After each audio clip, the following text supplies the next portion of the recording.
Baik, selamat pagi para upasaka upasika sekalian. Saya harap Anda semua dalam keadaan sehat. Terutama sehat apa? Jasmani atau batin? Batin, karena inilah sebenarnya hasil dari latihan Dhamma. Belajar Buddhism dan melatihnya itu hasilnya adalah yang terutama adalah sehat batin, meskipun kalau pikiran kita bersih, tubuh kita pun sehat. Dan itu saya membuktikannya berkali-kali. Setiap kali saya sakit,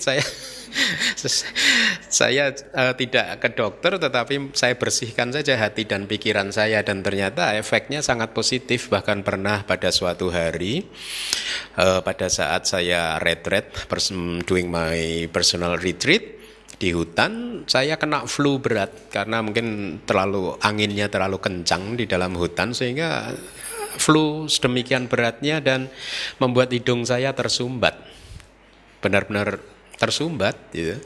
Dan setelah itu saya hanya pakai untuk meditasi sampai satu titik, ternyata dalam hitungan 1 detik saja hidung yang tersumbat itu lancar kembali dan flu-nya sembuh. Ya, jadi kesehatan batin itu penting sekali, karena sel tubuh kita itu dibentuk, salah satunya ada 4 yang membentuk tubuh Anda. Yang memproduksi sel-sel tubuh Anda itu ada 4, yaitu kama, perbuatan-perbuatan Anda yang disertai oleh kehendak, itu memproduksi sel tubuh. Kemudian yang kedua adalah pikiran. Pikiran Anda juga memproduksi sel tubuh, ya. Jadi kalau pikiran kita itu jahat, sel tubuh yang diproduksi juga tidak baik, tidak sehat. Kalau pikiran kita ini penuh cinta kasih, kewelas asihan, sabar, bijaksana, maka sel tubuh yang dibentuk adalah sel tubuh yang baik, yang sehat gitu. Inilah kalau Anda sering mengamati sekeliling, saya harap di sini tidak ada yang terkena penyakit kanker. Salah satu penyebab kanker adalah hobi marah-marah. Karena dia marah-marah, dia tidak tahu teori Dhamma bahwa kesadaran yang disertai oleh kemarahan itu memproduksi sel tubuh yang jahat, yang akhirnya menyebabkan kerusakan di dalam tubuhnya, ya. Ya, meskipun ada sebab yang lain seperti genetik ya, keturunan ya, tetapi pikiran ini sangat menentukan kesehatan tubuh kita ya. Meskipun tujuan dari belajar dan berlatih Dharma tidak untuk mendapatkan semata-mata, tujuannya adalah tidak untuk mendapatkan kesehatan tubuh ya. Tujuan dari belajar dan berlatih Dharma adalah untuk bisa menerima keadaan ini secara apapun, secara apa adanya. Karena kita mau tidak mau satu hari harus sakit. Dan kalau harus sakit, just enjoy your time. Seperti kemarin jam 4 sore saya seharusnya mengajar meditasi, tiba-tiba jam 1 siang saya demam tinggi. Demam, saya coba ini nggak turun-turun, kemudian waktu udah jam 3 lebih demamnya malah makin meninggi. Nah, udah saya bersyukur, inilah waktu saya untuk tidur sekarang. Saya lupakan kewajiban untuk mengajar meditasi. Dan saya tidur 2 jam setelah itu, agak baik. Jadi belajar untuk berpikir secara positif bahwa apapun kejadian yang menimpa kita itu selalu saja menawarkan berbagai sudut untuk melihatnya. Ya, Anda bisa meratapi kenapa mawar yang indah itu mempunyai duri. Anda bisa meratapinya, tetapi efeknya adalah Anda akan stres sendiri. Kenapa mawar ini udah cantik-cantik, udah warnanya bagus-bagus, kok durinya jelek amat, tajam. Nah, Anda stres sendiri. Kenapa enggak Anda melihatnya the other way around? Anda melihatnya, gile ya, duri-duri ini meskipun tajam ada mawarnya loh di atasnya. Dan pikiran Anda bright, terang benderang seketika. Dan pada saat pikiran ini terang benderang, apa yang terjadi? Ternyata hati kita menjadi damai, tenang, bahagia. Dan efeknya apa? Kalau hati kita damai, tenang, dan bahagia, ternyata dunia di luar sana juga kelihatan di mata kita sebagai dunia yang tenang, damai, bahagia. Kita tidak bisa lagi melihat seseorang itu menjadi orang yang jahat kalau hati kita itu penuh cinta kasih, tidak. Inilah perumpamaan yang indah sekali bahwa dunia di luar sana itu adalah sesungguhnya pantulan dari dunia di dalam hati kita. Kalau hati kita gelap gulita, maka kemanapun memandang dunia ini akan tampak jelek dan gelap gulita. Tetapi kalau hati kita ini terang benderang, maka dunia ini pun menjadi terang benderang. Tergantung pada kacamata, warna lensa kacamata Anda. Kalau Anda memakai kacamata dengan lensa merah, maka kemanapun Anda memandang yang tampak adalah merah. Kalau hati Anda itu penuh kemarahan, penuh kebencian, penuh dendam, penuh iri hati, penuh kecemburuan, maka lihatlah Anda akan mulai mencari-cari kesalahan pada dunia di sekeliling Anda, atas mungkin kegagalan yang menurut Anda atau kesedihan, penderitaan yang Anda alami, dan Anda mulai menimpakan kesalahannya pada dunia luar. Buddhism mengajarkan kepada kita bahwa tidak ada yang salah dengan dunia luar sana. Yang salah adalah dunia di dalam diri kita. Bagaimana Anda memandang permasalahan yang sedang Anda hadapi? Seperti yang tadi saya katakan, Anda bisa saja meratapi kenapa bunga mawar mempunyai duri-duri yang tajam dan tidak indah, atau sebaliknya Anda memuji duri yang tajam seperti ini mempunyai bunga mawar di atasnya sebagai mahkotanya. Anda bisa melihat, atau kemarin mungkin saya bisa berpikir, aduh kenapa sih saya harus mengajar meditasi, kenapa harus demam tinggi sekali, malam juga masih harus mengajar abhidhamma lagi, ini pagi juga masih harus mengajar, kenapa saya harus sakit? Saya bisa meratapinya seperti itu, atau sebaliknya ternyata yang saya lakukan adalah, iya ini waktu yang tepat untuk tidur. Dan segera saya hubungin kantor DBS, tolong diumumkan di bawah bahwa saya tidak masuk di kelas meditasi. Ya, karena saya memerlukan waktu untuk tidur. Tubuh saya perlu saya istirahatkan, pikiran saya perlu saya istirahatkan, dan saya nikmati itu tanpa pernah merasa bersalah. Bersalah karena saya tidak mengajar meditasi. Selama kita melakukan sesuatu dan mempunyai alasan yang baik, ini yang penting. Anda harus mempunyai alasan yang baik supaya Anda bisa terhindar dari penyesalan.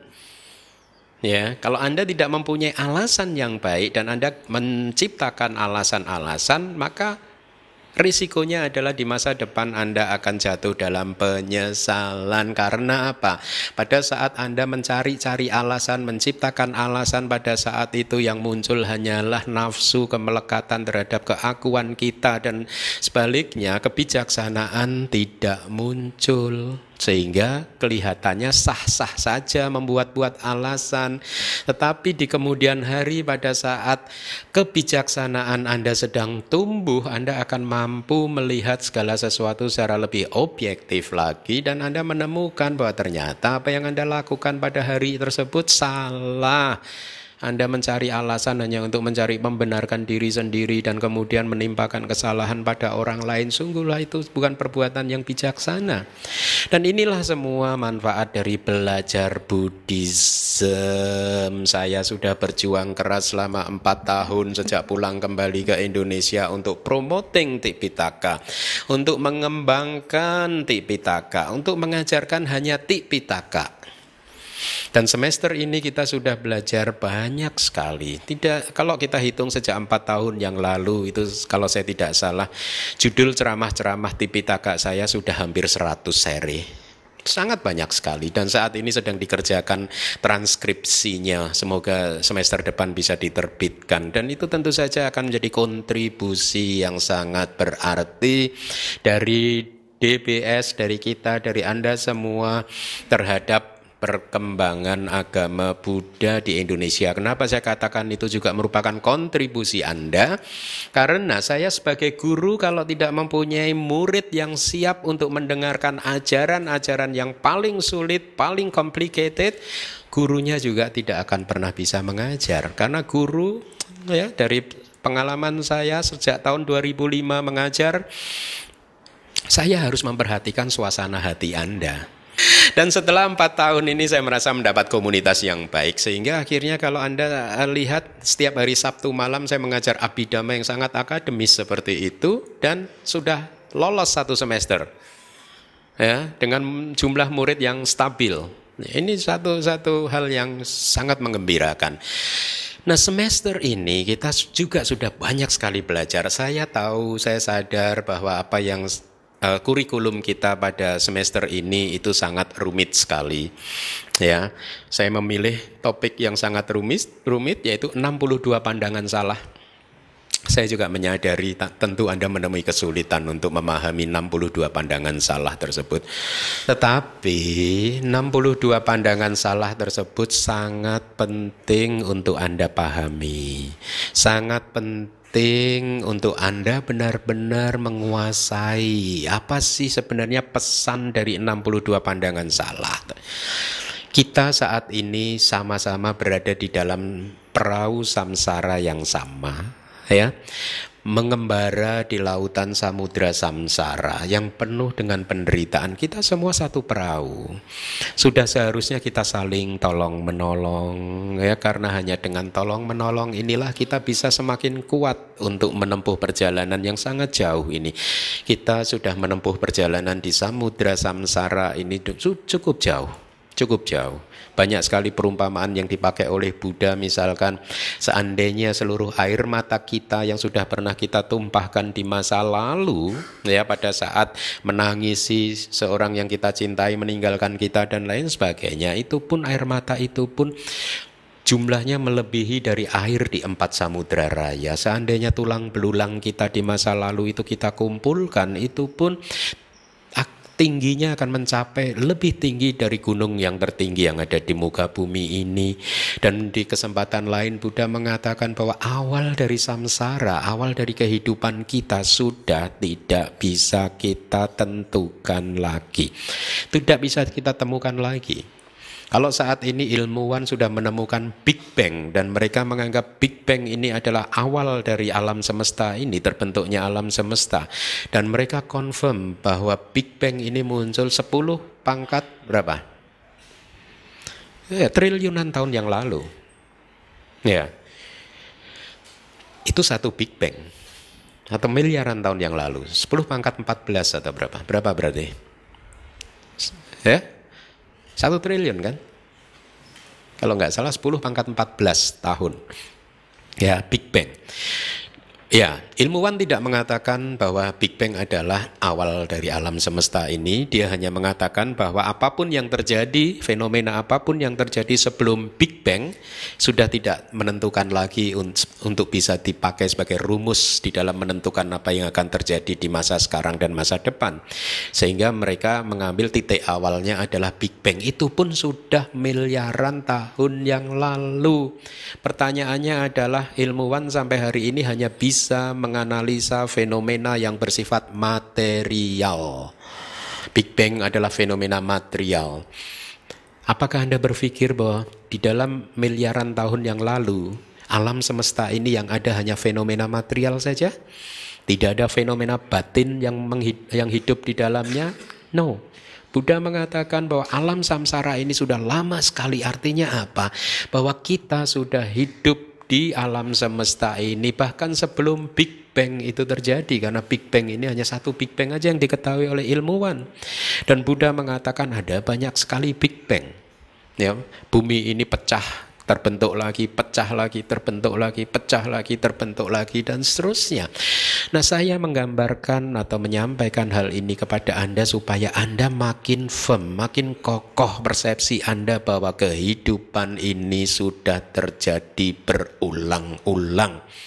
Di dalam 1 detik kita menciptakan karma yang berbeda-beda, sementara kita hidup sudah tidak bisa dihitung lagi jumlahnya. Dan inilah mengapa wajah kita berbeda-beda, karena karma dan pikiran kita berbeda-beda yang memproduksi sel tubuh itu, ya. Dan inilah mengapa juga nasib kita berbeda-beda, karena karma kita, karena pikiran-pikiran kita, karena kualitas-kualitas hati kita yang membuatnya kita mempunyai kualitas kehidupan yang berbeda. Nah, kita berada di dalam satu perahu yang sama, perahu yang sedang mengarungi samudra samsara. Kita menderita bersama-sama, kita mengalami kesulitan bersama-sama. Artinya apa? Bahwa kalau Anda mengalami kesulitan, Anda sedih, dan seperti itulah yang saya rasakan pada saat saya mengalami kesulitan. Jangan pernah menjadi atau jangan pernah berpikir bahwa Anda adalah makhluk spesial. Artinya makhluk spesial itu adalah kalau Anda berada dalam kesulitan maka Anda menderita. Tetapi Anda berpikir bahwa kalau orang lain berada dalam kesulitan mereka tidak menderita, sehingga akhirnya apa? Anda bebas untuk menimpakan penderitaan pada orang lain. No. Kalau Anda menderita pada saat mengalami hal-hal tertentu, orang lain pun juga akan mengalami hal yang sama. Ya. Kalau Anda menderita tidak punya uang, orang lain pun juga sama, pada saat nggak punya uang dia menderita. Ya, jangan merasa menjadi seorang yang spesial, yang berbeda dengan orang lain. Kita semua sama. Ya, nah, oleh karena itulah kita harus saling tolong menolong. Tolong menolong dalam konteks untuk memberikan pemahaman yang benar terhadap samsara ini, terhadap kehidupan ini, ya. Tolong menolong dalam artian membantu, saling membantu untuk menumbuhkan kebijaksanaan sehingga bisa lebih memahami kehidupan ini dengan baik. Kita sedang menempuh perjalanan spiritual bersama-sama, perjalanan spiritual untuk mengakhiri penderitaan, perjalanan spiritual untuk mengakhiri kelahiran dan kematian, ya. Tetapi di dalam perjalanan spiritual yang sudah sangat panjang, yang sudah kita tempuh sampai hari ini pun kita masih meraba-raba ke arah mana kita harus menuju, bagaimana kita harus menjalani kehidupan sehari-hari kita, jalan yang mana yang harus kita tempuh supaya saya bisa keluar dari lingkaran samsara ini. Jadi ibaratnya kita sedang melakukan perjalanan, oleh karena itu kita harus memastikan bahwa ada rumput liar, ada rintangan, ada hambatan yang akan kita temui di dalam perjalanan kita nanti ke depan nanti. Dan di dalam konteks ini Buddha mengajarkan ada banyak sekali rintangan, salah satunya adalah 62 pandangan salah. 62 pandangan salah bisa diibaratkan sebagai rumput liar yang mengganggu perjalanan kita untuk keluar dari samsara, untuk sampai ke tujuan, untuk sampai ke pantai seberang nibbana. 62 pandangan salah bisa diibaratkan sebagai rintangan yang akan kita temui di dalam perjalanan untuk bisa keluar dari samsara. Selama kita belum bisa menghilangkan 62 pandangan salah, maka ini artinya kita masih mempunyai pandangan yang salah.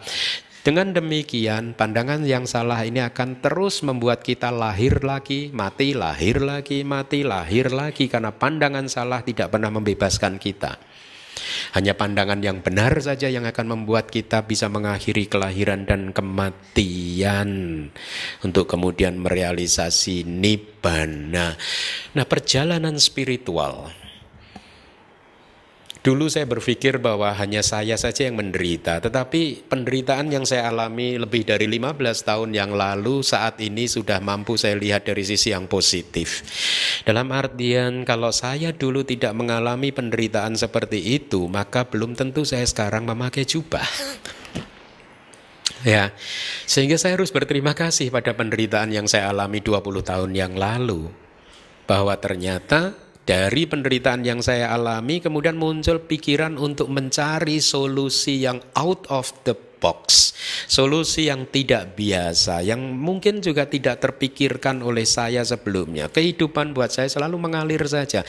Saya bertemu dengan Buddhism juga tidak direncanakan, ya. Saya kemudian keluar negeri menjadi biku juga tidak saya rencanakan, ya.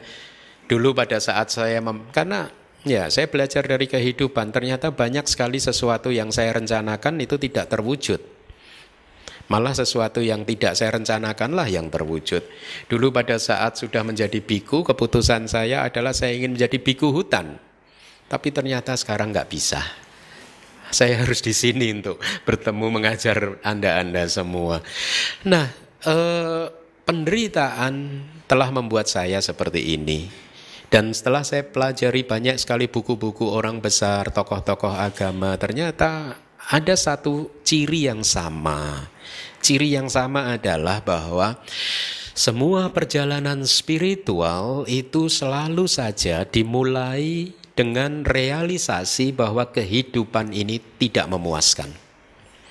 Selama Anda masih menganggap bahwa kehidupan ini memuaskan Anda, maka Anda tidak akan berpikir out of the box. Selama Anda masih merasa fine-fine saja dengan kehidupan, maka Anda tidak akan berusaha untuk mencari sesuatu yang lain. Sesuatu yang lain itu artinya adalah bahwa ternyata kita ini bisa memurnikan hati dan pikiran kita.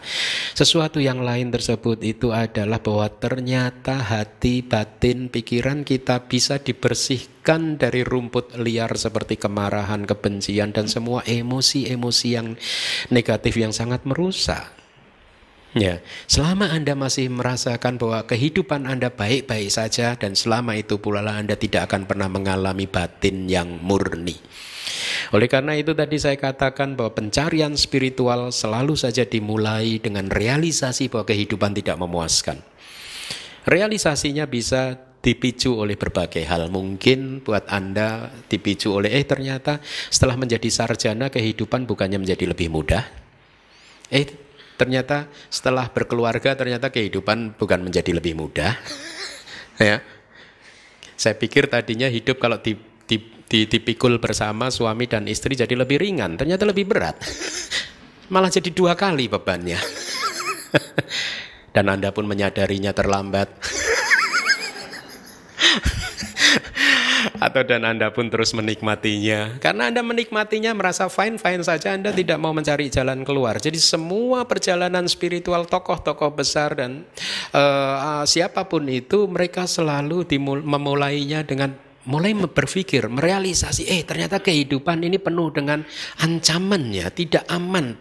Kehidupan ini ternyata tidak semudah yang saya pikirkan. Dan baru setelah itulah kita melakukan perjalanan spiritual. Tetapi perjalanan spiritual tidak semudah juga yang kita bayangkan. Kenapa? Karena di dalam Brahmajala Sutta, pada saat Buddha menguraikan tentang 62 pandangan salah, bahkan mereka yang menguasai jana pun masih bisa mempunyai pandangan salah. Bahkan mereka yang menguasai abhinya, kesaktian pun masih bisa mempunyai pandangan salah. Bayangkan. Mereka yang mempunyai kualitas meditasi yang sangat tinggi pun masih punya pandangan salah. Ya. Kalau kita refresh ingatan kita, memori kita tentang pelajaran semester ini, yaitu tentang 62 pandangan salah, lihatlah. Bahwa pandangan salah yang berjumlah 62 dibagi menjadi 2 kelompok besar kan, yaitu tentang masa lalu dan masa depan. Apa yang kita pahami tentang masa lalu? Ya. Pandangan salah yang berdasarkan pada pengalaman kehidupan lampau itu muncul pada mereka yang menguasai jana. Mereka yang mampu melihat kehidupan masa lalunya. Mereka yang bahkan tidak hanya 1 kehidupan, 2 kehidupan saja, tetapi berkapa-kapa, puluhan ribu kehidupan mereka mampu mengingatnya. And yet, mereka mempunyai pandangan salah dengan berpikir bahwa saya yang dulu yang hidup 1 miliar tahun yang lalu dengan saya yang hidup hari ini adalah saya yang sama. Aku yang sama. Dunia yang sudah eksis sejak 1 miliar tahun yang lalu dengan dunia saat ini adalah dunia yang sama. Maka Buddha menggunakan istilah ini, wanja bahasa Palinya, mandul. Artinya mandul itu apa? Tidak memproduksi apapun. Dunia ini tetap dari dulu sampai sekarang. Si aku ini juga tetap dari dulu sampai sekarang. Lihat, pemahaman seperti ini muncul oleh mereka yang menguasai jana. Ya. Tidak ada sesuatu yang kekal. Dia salah mempersepsikan pengalaman kehidupannya sendiri. Jadi di dalam ceramah-ceramah atau kelas-kelas pariyati sasana yang lalu, lihatlah bahwa bahkan mereka yang mempunyai pengalaman meditasi yang cukup tinggi pun bisa mempunyai pandangan yang salah. Atau mereka yang bisa melihat ke masa depan, yang mempunyai mata dewa. Dia bisa melihat satu makhluk meninggal dunia dan kemudian lahir di alam dewa tertentu dan kemudian tidak ada setelah itu. Karena dia tidak mampu melihat lebih jauh lagi. Sehingga kemudian dia memperkenalkan teori tentang pemusnahan. Bahwa ternyata setelah lahir di sini, setelah itu hilang semuanya. Mata dewanya tidak mampu untuk melihat kehidupan ini secara objektif. Sehingga akhirnya apa? 62 pandangan salah tersebut kalau bisa dikelompokkan ke dalam 2 kelompok besar, maka 62 pandangan salah itu masuk dalam kelompok yang satu tentang paham kekekalan, bahwa ada sesuatu yang kekal, bahwa kita ini kekal, atau bahwa dewa tadi itu yang keblinger itu kekal, kita tidak kekal. Ya, ini pandangan salah. Memahami bahwa ada sesuatu yang kekal seperti itu pandangan salah, dan sekali lagi pandangan salah mengikat kita pada samsara.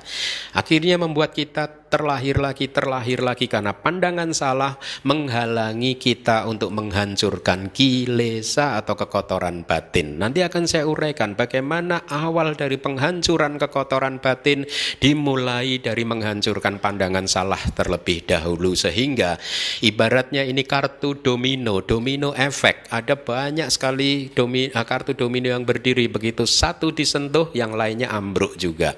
Begitu pandangan salah ini runtuh, yang lainnya juga akan runtuh secara bertahap dan secara alamiah prosesnya.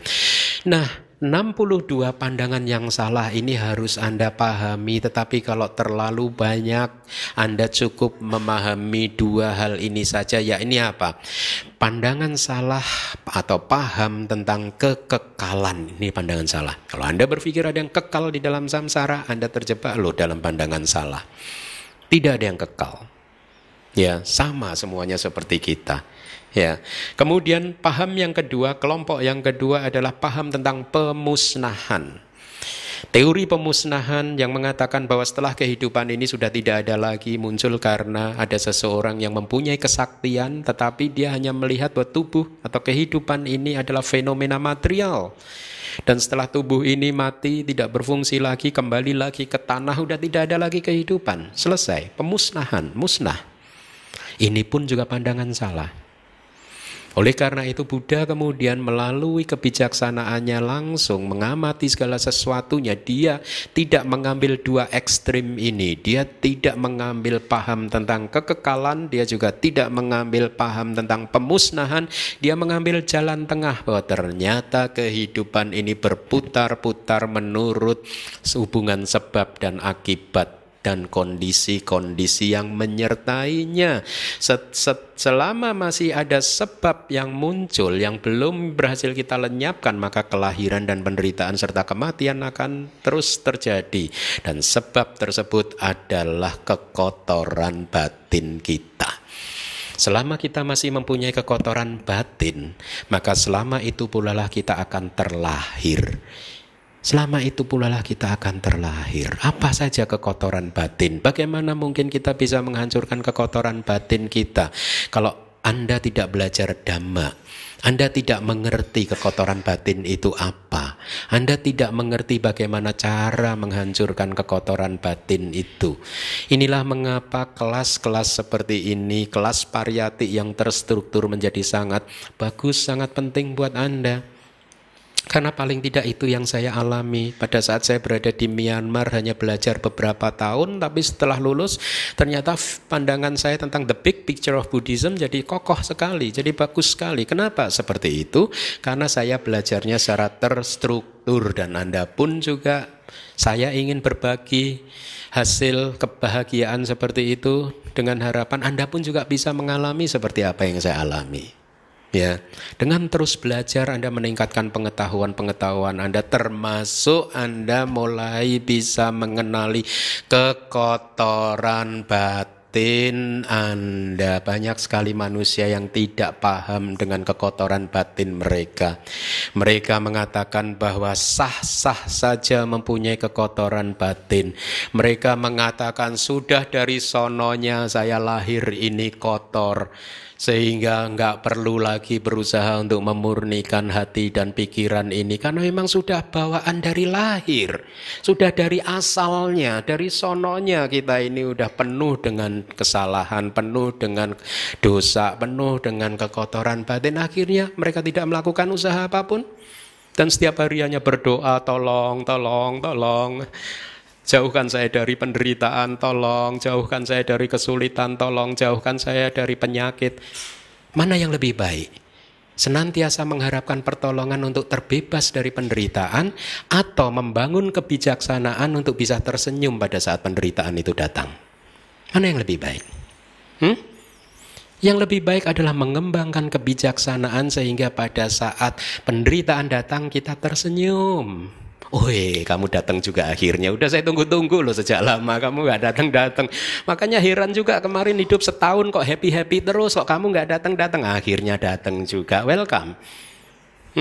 Kayak kemarin, lama saya gak sakit, tiba-tiba kemarin demam. Welcome, tidur. Hah? Mana yang lebih baik? Lebih baik kita mengembangkan kebijaksanaan untuk menerima semua kesulitan-kesulitan tersebut dengan lapang dada.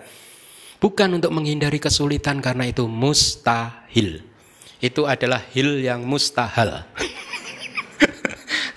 Tidak mungkin, karena udah menjadi sifat ciri karakteristik dari samsara, yaitu penuh kesulitan, penuh penderitaan, penuh dengan kesakitan dan seterusnya. Kembangkanlah pengetahuan Anda, kembangkanlah kebijaksanaan Anda sehingga Anda mampu untuk mengenalinya, dan kemudian Anda secara pelan-pelan setelah Anda mengenalinya, Anda kemudian bisa menghancurkannya, bisa mengikisnya, bisa menghapusnya dari hati Anda. Ya, Anda harus percaya, Anda harus harus tahu bahwa hati ini bisa kita bersihkan dari emosi-emosi negatif. Ya, jangan pernah menyerah pada nasib, jangan pernah berpikir ya sudahlah dari sononya saya udah menempuh jalur kehidupan rumah tangga udah penuh kilesan. No, Anda sebagai umat berumah tangga pun Anda bisa membersihkan hati Anda. Ya, masih ingat cerita saya tentang telur burung Raja Wali yang dierami ayam? Masih ya? Yang tidak tahu berapa? Tunjuk jari yang belum tahu. Banyak enggak? Sedikit, nanti tanya yang banyak yang tahu ya.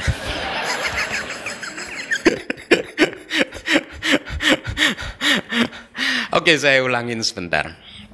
Izinkan saya mengulanginya. Pada suatu hari ada seekor telur burung Raja Wali jatuh ke semak belukar.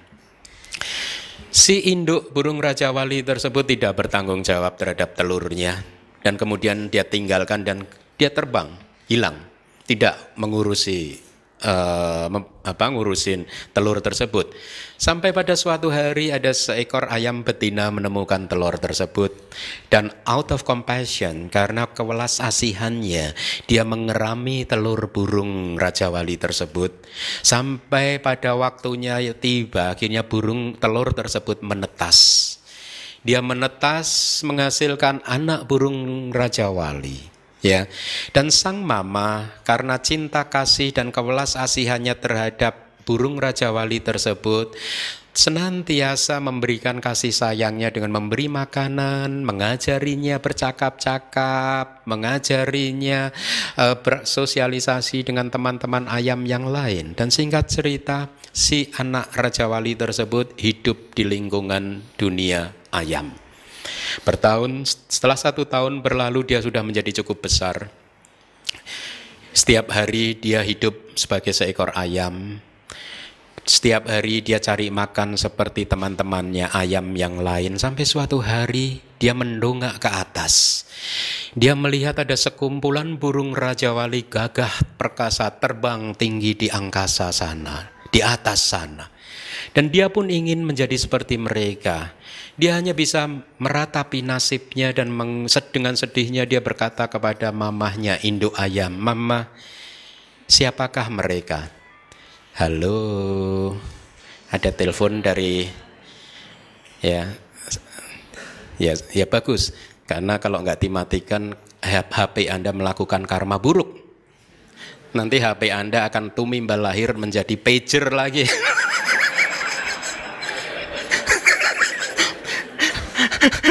Capek deh kalau jadi pager. Anda ingat pager ya? Nah itu, makanya HP-nya dimatiin semua, daripada nanti pulang rumah tumimbal lahir reinkarnasi jadi pager, Anda malah HP mahal-mahal berubah jadi pager. Karena karma buruk. Mengganggu damatok, melakukan karma yang sangat buruk. Nah, saya ulangi lagi. Si burung Raja Wali tadi meratapi nasibnya dan mengeluhkannya kepada mamahnya. Mama, siapakah mereka yang terbang tinggi di atas sana dengan warna yang hitam legam? Gagah sekali ya, Ma. Saya ingin seperti mereka. Mamanya menjawab, mereka adalah burung Raja Wali. Kamu adalah ayam. Jangan memimpikan untuk menjadi seperti mereka. Sudah menjadi takdir kita bahwa kita tidak bisa terbang. Dan akhirnya apa? Si burung Raja Wali tersebut percaya dengan omongan mamahnya dan hidup terus menjalani kehidupannya seperti selama ini yang sudah dia lakukan, sampai satu hari dia harus mati. Nasibnya begitu tragis. Seekor burung Raja Wali mati sebagai ayam, tanpa pernah bisa menyadari bahwa sesungguhnya dia bisa terbang tinggi ke angkasa sana. Betapa banyak manusia yang mati sebagai seekor ayam, tanpa pernah bisa menyadari, paham bahwa sesungguhnya hati kita bisa dimurnikan, bebas dari keserakahan, kemarahan, kebencian, dan semua emosi-emosi yang negatif. Anda adalah burung Raja Wali, Anda bukan ayam. Sadarilah bahwa Anda burung Raja Wali. Anda bisa menghancurkan kilesa-kilesa Anda, kekotoran batin Anda. Anda bisa terbang tinggi jauh di angkasa sana. Oleh karena itulah, untuk kembali lagi, bagaimana kita bisa menjadi seorang atau seekor burung Raja Wali? Caranya adalah dengan memahami dan melatih Dhamma, ajaran Buddha. Nah, tadi saya katakan, selama kita masih mempunyai kekotoran batin, maka selama itu pula kita akan terlahir, meninggal dunia, terlahir lagi, meninggal dunia, terlahir lagi, meninggal dunia. Proses ini akan terus kita alami. Kalau kita tidak ingin terlahir lagi setelah kematian, maka apa yang harus kita lakukan? Menghancurkan kilesa-kilesa kita. Ada banyak sekali kilesa, tetapi seperti kartu domino efek yang saya tadi katakan, dengan menyentuh satu saja kartu, maka kartu yang lain akan runtuh pada saatnya. Kartu mana yang kita sentuh? Yang kita sentuh adalah kartu tentang keakuan kita. Kita sudah sekian tahun, mungkin sejak lahir atau bahkan dari kehidupan-kehidupan yang lalu, kita mempunyai persepsi bahwa ada roh yang kekal, yang berpindah-pindah dari satu kehidupan ke kehidupan yang lain. Ada nyawa, ada identitas diri bahwa saya adalah Asin Keminda. Asin Keminda yang lahir 49 tahun yang lalu dengan yang sekarang adalah pribadi yang sama. Inilah yang disebut sebagai keakuan, paham tentang keakuan yang kekal. Inilah sumber penyakit kita. Kalau Anda sudah berhasil menyentuh keakuan Anda, meruntuhkan keakuan Anda, maka efeknya adalah kilesa-kilesa yang lain akan runtuh seiring berjalannya waktu. Keakuan, pada saat kita mempercayai ada identitas yang disebut si aku tadi, wujud yang kekal, yang tidak berubah-ubah, entah apapun itu, orang memberinya nama, bisa saja diberi nama roh, bisa saja diberi nama jiwa, bisa saja diberi nama apapun yang kekal abadi, maka efeknya apa? Akan menjadi ada garis pembatas bahwa wilayah ini adalah milik, wilayah di luar ini adalah bukan milikku. Sehingga efeknya lagi apa? Efeknya adalah saya harus menjaga, mengamankan segala sesuatu yang menjadi milikku, dan saya tidak peduli dengan apapun yang bukan menjadi milikku. Ini suamiku, dia istri Anda, dia anak Anda, ini rumahku, ini harta kekayaanku. Lihatlah apa yang terjadi. Kita akan mengeluarkan segenap daya upaya untuk mengamankan apapun yang menjadi milikku tersebut, dan kemudian kita tidak ada kepedulian terhadap apapun yang menjadi milik orang lain. Ya, saya akan memberi contoh yang gamblang. Pada saat katakanlah saat ini, saya meminta Anda untuk action marah-marah. Ya, coba Anda action marah-marah. Kira-kira mudah nggak? Sulit. Sulit. Betul ya? Sulit ya? Tetapi cerita akan menjadi lain pada saat saya memarahi Anda. Cerita akan menjadi lain pada saat saya mungkin mengata-ngatai Anda dengan kata-kata kasar. Ya. Anda bla bla bla bla. Nah, Anda tidak membutuhkan waktu yang lama loh untuk action marah pada saat itu. Langsung Anda meledak. Hah? Kenapa hal ini terjadi? Karena pada saat saya memarahi Anda, saya dengan tepat sekali menembak ujung center dari jantung Anda, keakuan Anda kena. Atau misalkan gitu ya, Anda wajahnya, misalkan gitu. Orang yang wajahnya jelek dikatakan wajahnya jelek juga marah.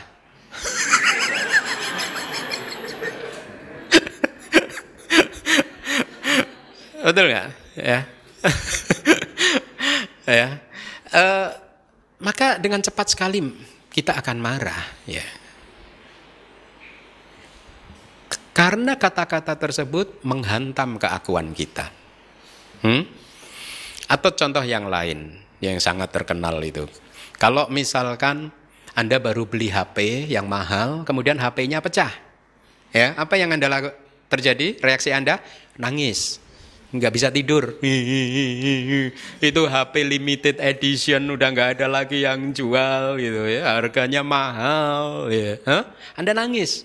Tapi besok keesokan harinya Anda bermain-main dengan teman Anda, tiba-tiba teman Anda HP-nya ternyata sama dengan milik Anda, persis sama.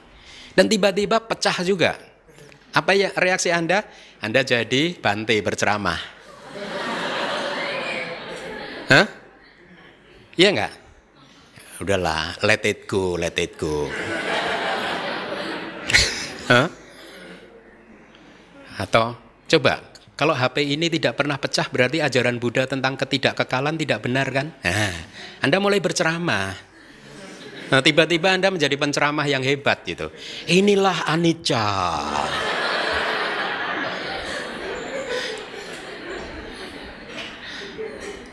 Kenapa berbeda? Karena yang satu adalah HP-ku, yang satu adalah bukan HP-ku. Betul tidak? Jadi inilah yang menjadi sumber permasalahan. Kita sudah berbicara tentang kemarahan yang ternyata bersumber pada keakuan. Sekarang kilesa yang lain tentang nafsu. Ya. Tentang nafsu, keinginan apapun. Apakah itu juga bersumber pada keakuan? Iya. Ya. Cinta, semuanya itu bersumber pada keakuan. Anda kan udah saya tes kan, udah tahu semua kan ujian yang saya berikan. Suami, Anda cinta sama istri Anda enggak? Enggak berani jawab kalau yang udah pernah tahu. Istri, Anda cinta suami Anda enggak? Ya tidak kan? Hah? Tes yang mudah, betul tidak? Kalau Anda yang belum, coba angkat jari Anda kalau Anda cinta sama pasangan Anda, coba tunjuk jari. Oke. Anda yang tunjuk jari, saya adakan tes sederhana. Yang lain udah ketawa, udah tahu soalnya. Ini saya tes Anda yang tunjuk jari ya. Anda cinta istri Anda kan? Cinta ya? Nah, andaikan saja saat ini Anda tidak bersama dengan istri Anda mendengarkan Dhammatalk yang hebat ini kan? Istri Anda di rumah nih, ya. Terus setelah pulang dari Dhammatalk, nanti makan siang, udah happy, pulang ke rumah, ternyata Anda memergoki istri Anda sedang bermesraan dengan cowok lain. Apa reaksi Anda? Hah? Katanya cinta. Loh, orang kalau cinta itu kan berarti kan menginginkan pasangannya bahagia kan? Nah saya tanya, Anda cinta nggak sama istri Anda? Enggak jawab yang tadi tunjuk jari. Anda cinta nggak? Hah? Cinta nggak sama istri? Cinta ya? Pengen istrinya bahagia nggak? Pengen ya? Nah itu lagi bermesraan dengan cowok lain tuh dia sedang bahagia, kenapa Anda ganggu?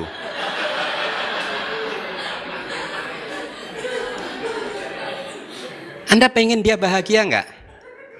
Pengen. Nah dia sedang bahagia, izinkan dia untuk bermesra-mesraan seperti itu. Nah, Anda sekarang tahu kan bahwa Anda tidak cinta sama istri Anda kan? Hah?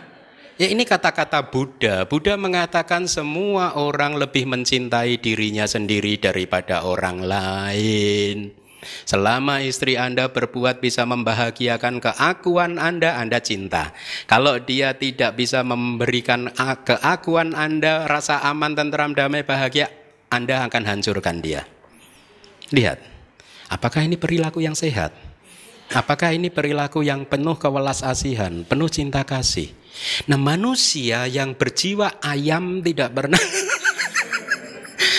pernah sadar bahwa mempunyai kualitas hati yang bersih, yang bebas dari emosi, itu adalah kualitas yang diidam-idamkan oleh, tidak hanya oleh kita sendiri, tapi juga oleh pasangan Anda. Karena seringkali manusia salah berpikir bahwa kalau nggak punya nafsu jadi nggak fun dong Bante. Saya bisa hidup rumah tangga ini, kehidupan rumah tangga ini kan ditopang oleh nafsu. Jadi kalau nafsunya itu hancur lalu nggak fun lagi, ngapain nikah? Nah, ini pandangan yang salah, ini pandangan ayam.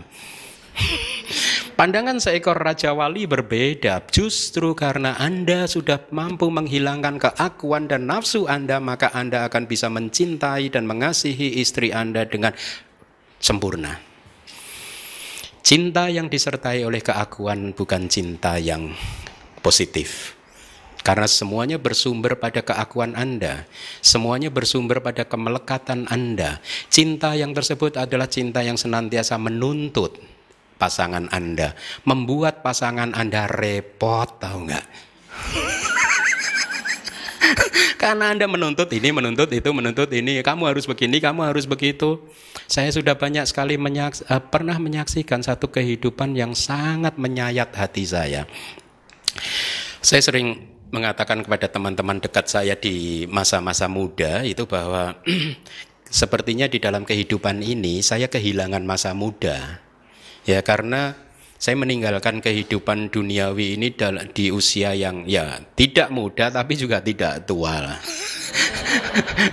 Masih di bawah umur 30 tahun. Masuk ke hutan, kemudian keluar dari hutan langsung ke luar negeri selama lebih dari 10 tahun. Begitu pulang ke Indonesia umur saya udah 45 tahun. Jadi banyak kehidupan saya hilang, ditelan angin seperti itu, tidak berkomunikasi dengan teman-teman saya untuk jangka waktu yang lama. Nah, pada suatu hari saya bertemu dengan seseorang yang saya kenal dia dari kecil. Dia seorang yang kualitasnya bagus, ya, cantik, cerdas, bahkan dia pada waktu sekolah pun dia lompat-lompat terus. Kalau saya tidak salah dia lulus S1 dalam usia 19 tahun. Untuk zaman usia seorang-orang yang sekarang dia umurnya juga mungkin udah 40 lebih gitu.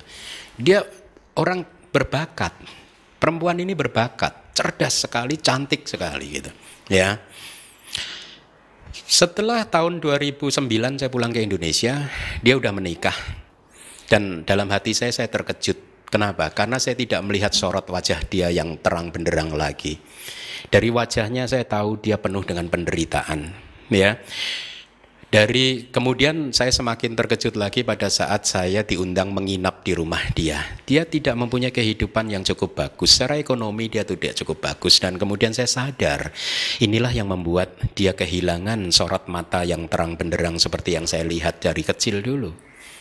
Dia berubah total. Dari orang yang energetik, penuh semangat, selalu tersenyum menjadi seorang yang hati-hati, reserve, sulit senyum, wajahnya tegang terus, kemudian sorot wajahnya juga tidak cerah seperti itu. Sampai pada suatu hari dia terbuka pada saya. Dia terbuka bahwa suaminya tidak bisa cari uang, sehingga dia harus menopang kehidupan rumah tangganya. Kemudian juga suaminya terlalu banyak menuntut, di mana akhirnya dia sebagai istri harus patuh saja dan lain sebagainya. Dia kemudian mengatakan, ya beginilah Bante, kan cinta butuh pengorbanan. Sejak saat itu saya langsung menolak, no, kamu salah. Cinta tidak butuh pengorbanan. Cinta yang memerlukan pengorbanan adalah cinta yang menindas. Cinta yang palsu. Mereka yang menindas adalah bukan mereka yang mencintai kamu. Mereka yang egois. Cinta harus menumbuh kembangkan. Artinya begini, kalau Anda memang sudah memutuskan untuk menikah dengan seseorang, Anda harus memastikan bahwa orang tersebut berkembang. Bukan seperti tadi, pada saat dia sedang bermesraan, happy dengan orang lain, Anda marah-marah, Anda kan menindas itu. Izinkan mereka berkembang, izinkan mereka tumbuh. Ini komitmen dari orang yang berumah tangga. Anda jangan terlalu menuntut pasangan lain harus memenuhi standar Anda dan lain sebagainya. Karena masing-masing lahir dari karmanya sendiri dan seterusnya. Pasangan Anda ibaratnya adalah bunga melati, jangan paksa dia untuk menjadi bunga mawar. Pasti dia akan bingung. Ya. Pasangan Anda adalah burung Raja Wali, jangan paksa dia menjadi seekor ayam. Anda ajarin kukuruyuk, ya stres lah dia. Enggak, dia Raja Wali, dia tugasnya terbang di langit sana, tapi Anda tindas untuk jadi seekor ayam. Enggak bisa. Komitmennya harus saling menumbuh kembangkan. Inilah cinta yang murni, cinta yang tulus, yang hanya mau melihat pasangan lain bahagia. Nah, kembali lagi, keakuan kita itulah sumber dari segala permasalahan kehidupan. Semua emosi-emosi yang merusak itu muncul dari keakuan kita, bukan dari orang lain, bukan dari dunia sana. Dari keakuan kita. Lalu perjalanan spiritual, setelah kita tahu sumber penyakitnya adalah keakuan kita, lalu apa yang harus kita lakukan? Buddhism mengajarkan kepada kita untuk mengembangkan kebijaksanaan, untuk mencari apakah benar ada yang disebut aku tersebut. Anda harus mencarinya. Bagaimana mencarinya? Bermeditasi. Tidak ada jalan lain selain bermeditasi. Anda harus lakukan perjalanan ke dalam diri untuk menembus lapisan hati yang terdalam. Untuk menemukan apakah lapis demi lapis yang Anda tembus semakin dalam itu, Anda bisa menemukan apa yang Anda sebut sebagai aku, identitas diri tersebut. Ya. Nah, buat mereka yang sudah maju di dalam meditasinya, mereka mungkin bisa melihat secara sekejap, kemudian hilang lagi, sekejap hilang lagi, bahwa ternyata semakin dalam kita masuk ke lapisan hati kita, ternyata yang ada hanyalah kekosongan, tidak ada apa-apa. Saya katakan tidak ada apa-apa, sesungguhnya ada sesuatu, tetapi sesuatu tersebut itu kosong dari inti yang kekal, yang solid, yang padat, yang tidak berubah. Segala sesuatu muncul lenyap. Seperti air hujan. Tetesan air hujan yang jatuh ke tanah di dalam genangan tersebut. Pada saat dia menetes akan muncul gelembung sebentar, kemudian pecah lagi. Kena tetesan lagi, muncul gelembung sebentar, pecah lagi. Bahwa ternyata tubuh Anda pun hanya seperti itu. Seperti kena tetesan air hujan, muncul gelembung, pecah lagi. Pikiran Anda pun juga seperti itu. Persepsi Anda pun juga seperti itu. Perasaan Anda pun juga seperti itu. Semuanya hanya muncul menggelembung sebentar pecah, muncul menggelembung sebentar pecah. Nothing is worth to be clung to. Tidak ada yang pantas untuk kita lekati, karena segala sesuatu muncul dan lenyap. Dan inilah cara yang sehat untuk menjalani kehidupan. Mengizinkan segala sesuatu untuk berjalan tanpa kita menghentikannya, menggenggamnya. Karena sesungguhnya apa yang terjadi pada saat Anda menderita, karena Anda mencoba mempengaruhi fenomena yang muncul, menggelembung sebentar pecah tersebut, ya. Pada saat dia pecah, Anda berkhayal jangan pecah, dan Anda hidup dalam khayalan Anda genggam terus pengalaman yang sudah tidak eksis itu, ya. Anda bayangkan terus seolah-olah masih nyata dan Anda menikmatinya, entah menikmatinya dengan nafsu atau menikmatinya dengan kemarahan.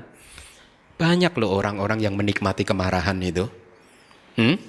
Anda mungkin nggak pernah berpikir bahwa mungkin Anda termasuk orang yang sangat menikmati kemarahan. Nggak percaya? Coba saya.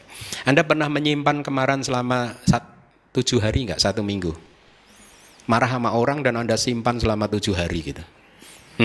Anda tidak maafkan dia selama 7 hari. Pernah kan? Jangan bohong. Pernah semua. Pasti pernah. Kalau yang nggak setuju angkat tangan. Nggak ada kan? Kenapa Anda menyimpan kemarahan selama 7 hari? Karena Anda menikmatinya. Anda nggak jijik dengan kemarahan, sehingga Anda nikmati, Anda simpan terus dalam kulkas Anda, ya. Anda freeze, Anda bekukan di dalam kulkas hati Anda. Dan Anda anggap itu pengalaman nyata. Orang yang telah membuat Anda menderita 7 hari yang lalu adalah orang yang sama dengan yang hari ini. Inilah sifat dari dendam. Anda selalu menganggap orang yang menyakiti Anda adalah orang yang sama. Orang yang kekal. Dan ini adalah pandangan salah. Pandangan salah tentang keakuan lagi. Karena keakuan Anda kena oleh orang tersebut. Ya.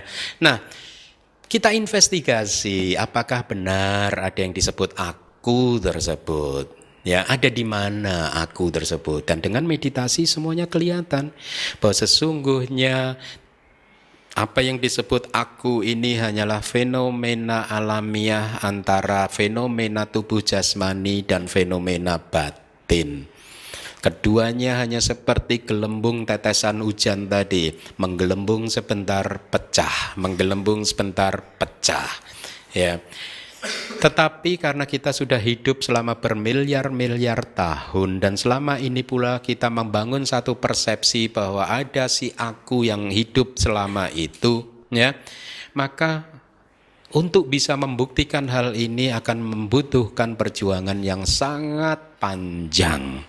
Dengan bimbingan guru Anda, dengan bimbingan dari pengetahuan dhamma, teori dhamma yang sudah Anda pelajari sampai sejauh ini, ya, Anda harus mempunyai tekad yang kuat untuk bisa menemukan apakah benar ada si aku. Anda tidak membutuhkan pemberitahuan guru bahwa tidak ada aku, karena pemberitahuan dari orang lain tidak akan pernah mencerahkan Anda. Hanya penemuan Anda sendirilah yang nanti akan mencerahkan Anda. Detik ini Anda menemukan fakta bahwa ternyata semua hanya anicca, muncul, hilang, tidak ada si aku. Detik berikutnya cara pandang Anda terhadap kehidupan berubah.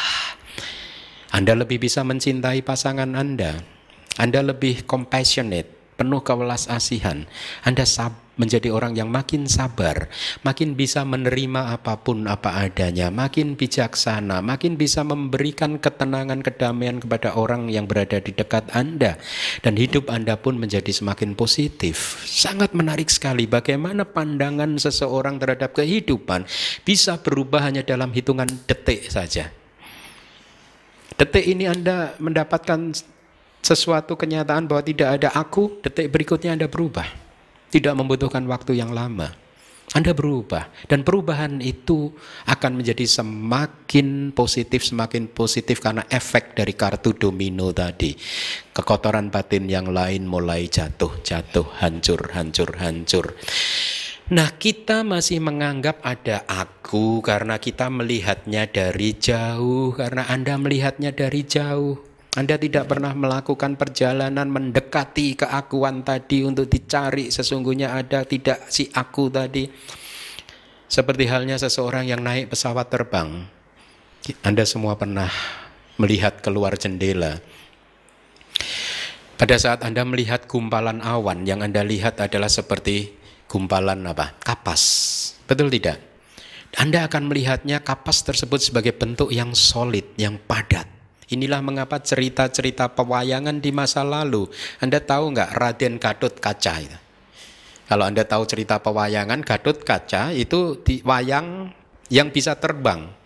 Kalau dia lagi galau, lagi perang galau, dia akan naik ke langit dan kemudian akan tiduran di awan. Karena dideskripsikan sebagai kasur yang kapasnya putih, keperak-perakan dan seterusnya.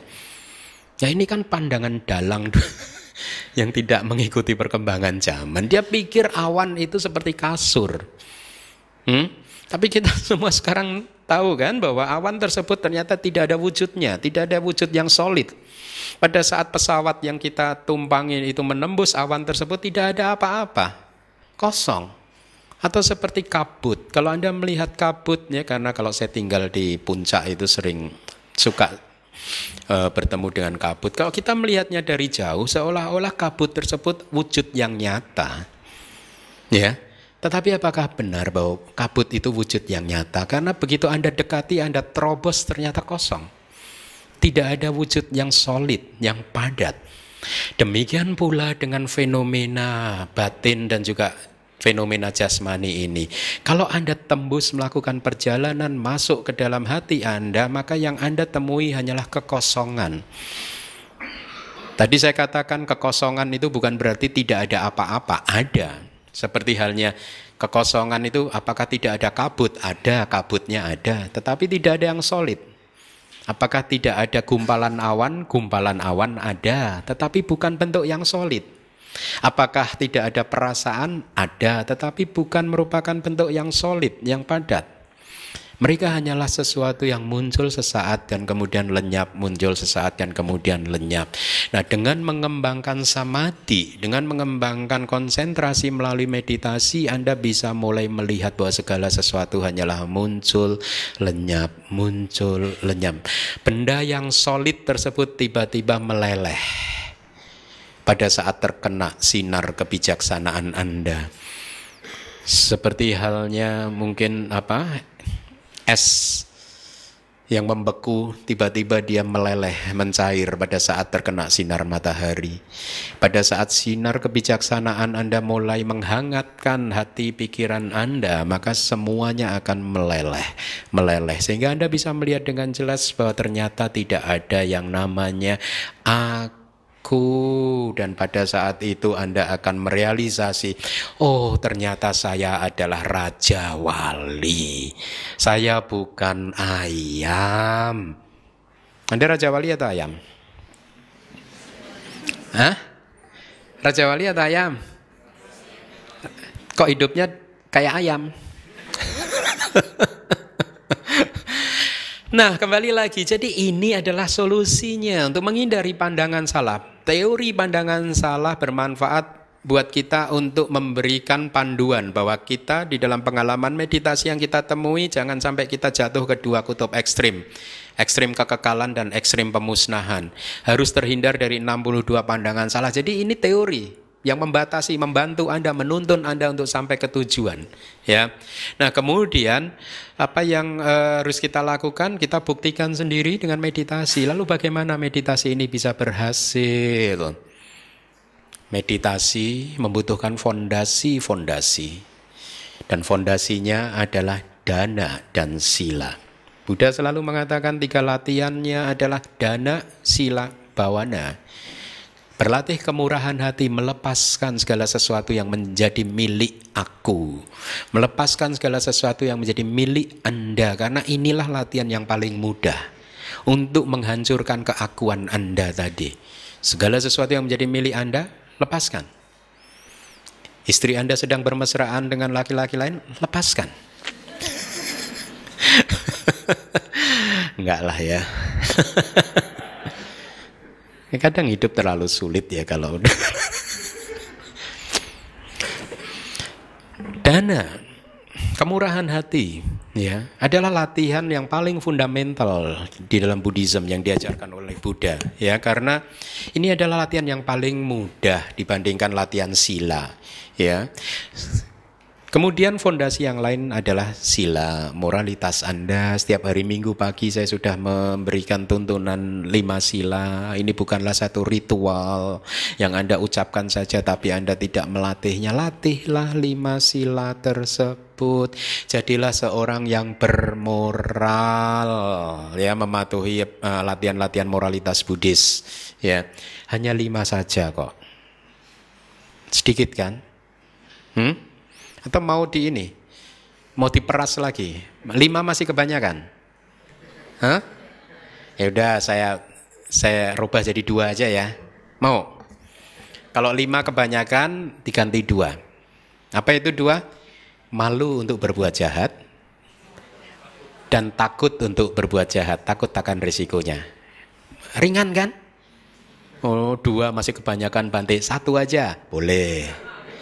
1 sila buat Anda, jangan menyakiti makhluk lain. Jangan membunuh makhluk lain. Jangan mencuri makhluk lain. Jangan menyakiti istri Anda dengan selingkuh dan lain sebagainya. Jangan berbohong, karena berbohong adalah menyakiti orang lain, merusak fakta. Ya, jangan mabuk-mabukan. Nah, apa salahnya sih Bante dengan mabuk-mabukan? Kan saya nggak merugikan orang lain. Siapa bilang nggak merugikan orang lain? Harusnya uang untuk istri Anda pakai untuk beli mabuk-mabukan. Atau misalkan, kan ada kejadian kan seseorang karena mabuk kemudian kecelakaan, ada kan? Itu di koran-koran itu. Apa Mungkin dia juga berpikir gitu, apa salahnya dengan mabuk, toh saya mabuk pakai duit sendiri, tidak merugikan orang lain. Tapi lihat, setelah dia kecelakaan gara-gara mabuk seperti itu, banyak orang menangis loh. Saudara dia, orang tua dia, orang-orang yang mencintai dia menjadi sedih karena perilaku dia. Jadi akan selalu saja ada orang yang sedih pada saat kita sedang berada dalam penderitaan. Oleh karena itu kita harus menjaga diri kita masing-masing. Ya, jangan melakukan hal-hal yang bisa membuat orang lain sedih. Jadi 5 sila terlalu banyak, oke 1 sila, yaitu apa? Jangan menyakiti makhluk lain. Jangan menyakiti dengan mulut, jangan menyakiti dengan mata, ya. Jangan menyakiti dengan tubuh kita. Karena mata kadang lebih menyakitkan daripada kata-kata kan. Kalau Anda udah melotot gitu kan. Ya. Jadi membangun jiwa, membangun hati yang penuh cinta kasih, penuh kewelas kasihan, penuh kemurahan hati yang dengan tangan terbuka siap bersedia menolong orang lain. Dengan demikian kita menjadi penumpang perahu samsara yang saling menolong. Dan pada saat Anda sudah membuktikan bahwa ternyata tidak ada aku, maka kartu domino yang lain akan runtuh. Keserakahan Anda akan perlahan-lahan lenyap, kemarahan Anda pun demikian, dan semua emosi-emosi yang negatif perlahan-lahan mulai melemah, jarang muncul, melemah lagi, jarang muncul, melemah, sampai akhirnya tidak muncul sama sekali. Anda berubah menjadi seorang arahat. Seorang arahat yang bisa mengatakan katang karaniang dan what should bidan wusitang brahmacaryang, kehidupan suci telah dijalani.